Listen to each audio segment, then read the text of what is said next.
Welcome to the 20th anniversary of the Lone Pine Film Festival. We're doing something different this year, and we're having one-on-one interviews that we're taping, and my very first guest is Geri Jewell. Now, you were doing episodic TV and all, and I know that you have cerebral palsy, and you were the first one that was really hired to do episodic TV. How did that come about, Geri? I was the first person with a disability ever to be cast in a primetime series, so Wow. I am a pioneer in that way. I started doing stand-up comedy in 1978, and very shortly after, I was discovered by Norman Lear. And Norman Lear cast me in The Facts of Life. So that was the beginning of my career. And actually, technically, I did one other show before Fact of Life that gets no publicity. And it was a show called The Righteous Apples on PBS. And I did one episode, and I was written in as a girlfriend of a punk rocker, and he took me home to meet his parents. And his parents were really upset, not because I had cerebral palsy, but because I wasn't Jewish. and that was the first one, even before Facts of Life. And it was just one-shot deal. Oh, that's wonderful. Now, you worked with Cheech and Chong? Yes, I did. Oh, that had How to did be you a know crazy that? set, because I did my homework. Oh, my. Yes, I did. And I have film credit, and it actually got me my Screen Actors Guild card into the union, but I was cut out. I worked on it for 3 weeks, and I think like 3 days before the end of my time, I fell off the back of a truck. Oh, my. Yeah, leave it to me.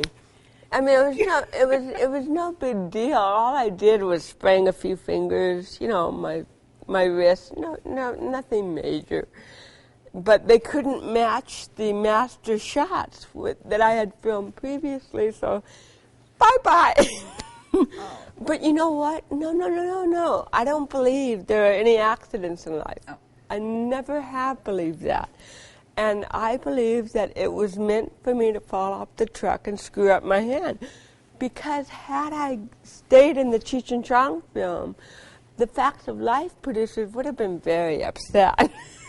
Ah. So it was meant to be. That's a great way to look at it. And so often, with show business, as other things yes. do, I mean, it's that type of thing that happens that gets you a bigger break and all. I mean, it's so wild how those things happen. How did you come to be in Deadwood? That was another freaky deal.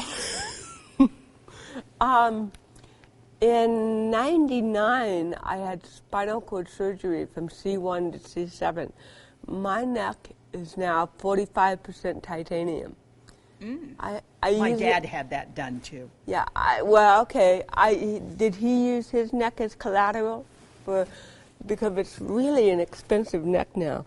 I don't think he thought of that.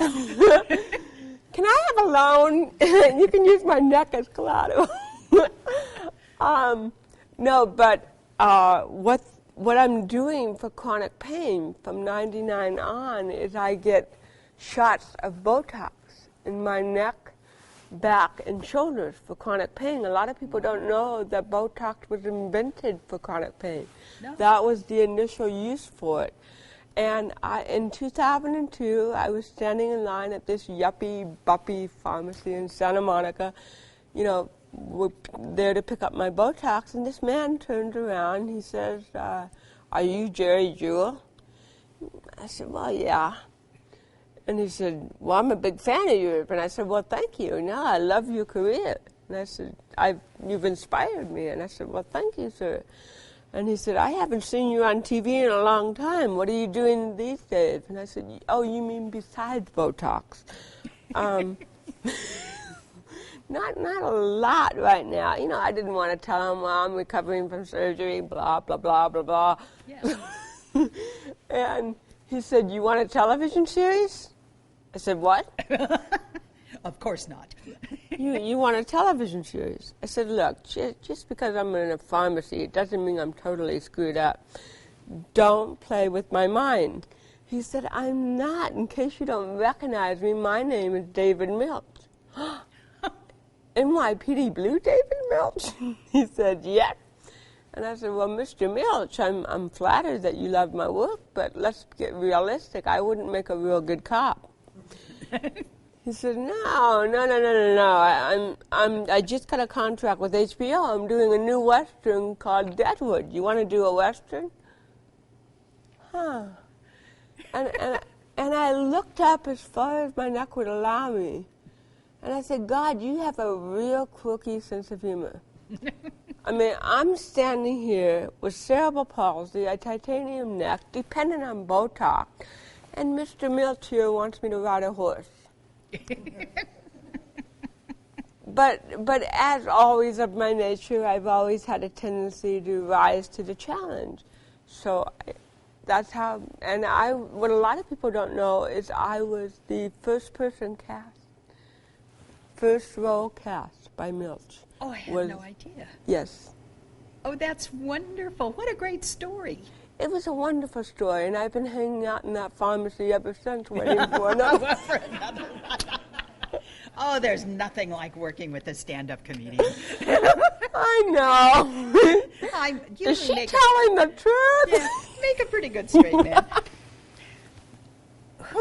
Did you ever have somebody that really mentored you or gave you acting advice that you credit, or is it something that just came more naturally for you? I've always been funny, and I think that comes from compensation. It's like you spend your childhood not being embraced by society, kids not wanting to play with you, a lot of fear, like, you're alienated, you're isolated. And for me to break through that isolation and alienation, I realized early on that if I can get people to laugh, they forget about it. And wow, this is cool. This isn't a painful experience. And one of my role models was Cheryl Barnett. Oh, great. And I thought, I discovered her at age, I didn't personally discover her, that's not what I meant. But I became, that's a better choice, I became aware of her at a young age, and I thought, wow, how neat that she makes fun of herself. But people are laughing with her, not at her. Sure. It's not a malicious humor, a cruel humor. It's a humor that's full of love and healing. Mm-hmm. And I like that. And I started writing her when I was about 13, and she always wrote me back, and she said, don't quit. I told her I wanted to be a comedian, I want to be an actress, I want to be a writer, and I have cerebral palsy, what do you think? And she always told me that there was no guarantee that I'd become professional. She said there's no guarantees in life, period. The important thing is to put out the effort and to try. And I took that to heart. Sure. And I took Carol's words wherever I went. That's wonderful. Yeah, I love her work. I think everybody, my God, yes. What was your favorite crew to work with? Deadwood. Oh, really? Absolutely. Oh, my God, there's just no comparison. The cast and the crew were just the most phenomenal group of people that I have ever worked with. Yeah, I only know a couple of them. Powers Booth. Oh, I love I've really Powers. gotten to like him very much. Nice man. I got to pretty close to Ian McShane. And Ian McShane was just the most down-to-earth, lovely human being. And the reason, I didn't have any scenes with Powers Booth, so I never really got to work with him. But I worked with Ian a lot. And I'll never forget when we first started filming the second season, And he had a lot of lines where he was calling me names and treating me really bad. And every time the director would yell, cut, and we'd start over, Ian would come over and hug me and say, I'm so sorry. And I said, Ian, don't worry about it. I know it's not you. And Ian, whenever we had lunch, he would come and sit next to me. And if I was sitting by, it was interesting. Like I said, and it's unconscious. Mm-hmm. It's like, as a kid, you unconsciously believe that nobody's going to want to socially interact with you. And it's hard for me to socially interact with others. It's like oh God, do I want to sit there at that table? It's a leftover from childhood. And Ian, I never talked to him about that, but he made every effort to include me in social activities outside of filming. Made a conscious effort. And that was something that was so warmed my heart, endeared me to him, because he understood that without me telling him. Yeah, that's really a special gift, people that have that. I know my mom was that way. Oh my God, and he, no pretenses with him.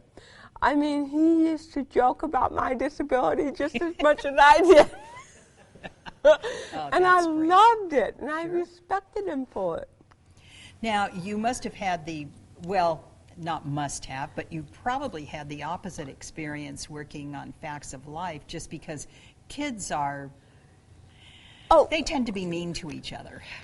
Well, yes, okay, I agree. Well, they're it's just a natural process. I'll tell you a story about Facts of Life. Is that because I was so ridiculed as a kid, I feared other kids. It was like, oh no, another kid. And I found myself walking fast. People to this day, even with a titanium neck, say, oh my God, you walk fast.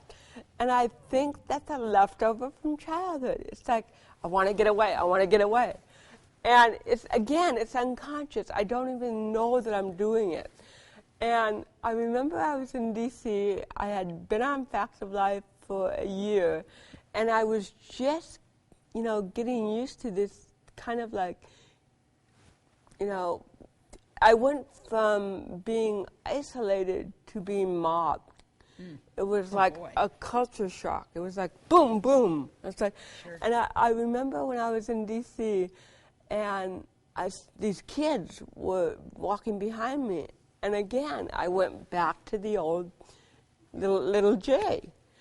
And I started walking really fast, almost to a run.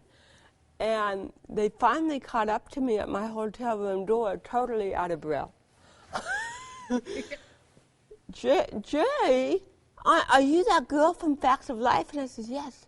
Well, why did you keep running away from us? We wanted your autograph. And I was stunned. I was like, oh my God, I'm so sorry. Of course, no problem. And I signed the autograph. It was like kids wanted to interact with me rather than not one. Like again, it was went from one extreme to the other extreme. And it was very, I had to readjust my thinking. Stop going there psychologically. Does anybody out there have a question for Geri? Yes. Yes, Kirsten? Is it hard having cerebral palsy? Is it hard having it? How do I answer that? The misconceptions and perceptions of people in society makes it harder. I've never had anything different. I was born with it. So I have nothing really to compare it to. So I'm going to tell you a funny story. When I was a little kid, I can remember begging my parents for a wheelchair. or braces on my legs, something. And they couldn't. Why? You worked so hard to learn how to walk. You had physical therapy. We were so proud of you when you finally did it. Why would you want a wheelchair now at age 11? And I said, because then kids would stop making fun of me. It was like, and it didn't even dawn on me that the kids that I went to school with who were in wheelchairs, used wheelchairs or crutches or whatever, they were made fun of too. It was like, my attitude was, why bother to go through all this physical therapy and learn how to walk when you're going to be laughed at how you walk? And I thought that if I were in a chair, kids wouldn't laugh at me anymore. And it was an assumption, right. You know. And years later, I would ask some of the friends that I grew up with, were you laughed at as a kid? Because, yeah, of course we were. And but you didn't walk. Well, so what? What difference does that make? You're still laughed at. So it was, yeah, I would say the most painful part of cerebral palsy or any disability is not having it, but how people treat you. Before Deadwood, had you seen many Westerns? Did you have any particular favorites? And finally, did you work with David Milch in developing your character?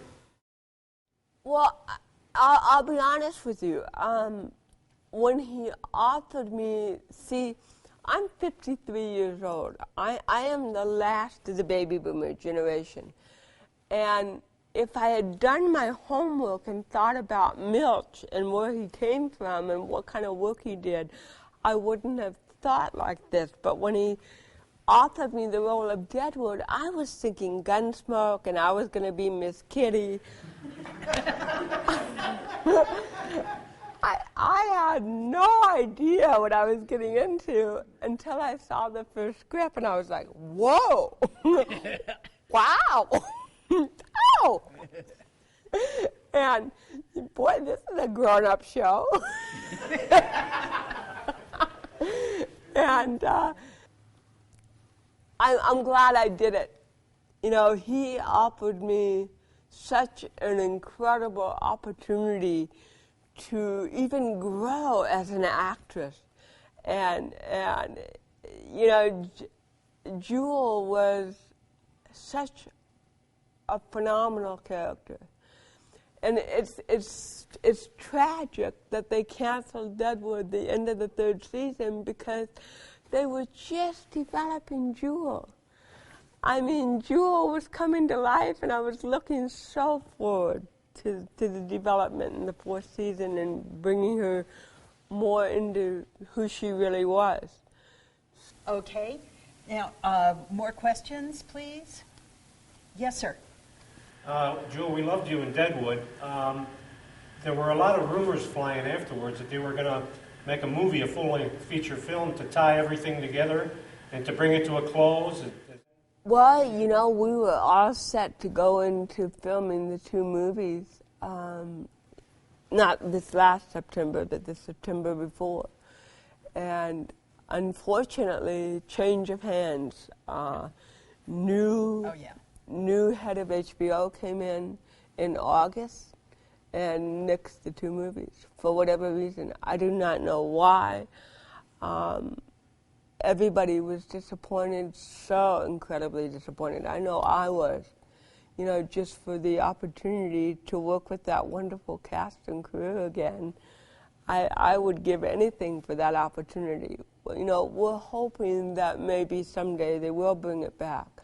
HBO is going to have to get bombarded with a lot of threats. a lot of emails and the only thing that's going to make a difference is if it hurts the pocketbooks. And that's why the movies came about in the first place, because when Deadwood was canceled, most of the cast members, many of us, went on a campaign to save the show. We did radio, we did personal appearances, television, we did everything we could think of to get email, to get HBO to reverse their decision. And what happened was HBO was bombarded with emails saying that people were diehard Deadwood fans were going to stop their subscriptions to HBO unless they bought back Deadwood. So that's how the movies came about. Sure. They always listen to their pocketbook. So if you really love it, get out there, email them, write them. Yeah, email them every day. Say, hey, what happened to the movies? I want to thank you for joining us. My pleasure. Right? Thank you.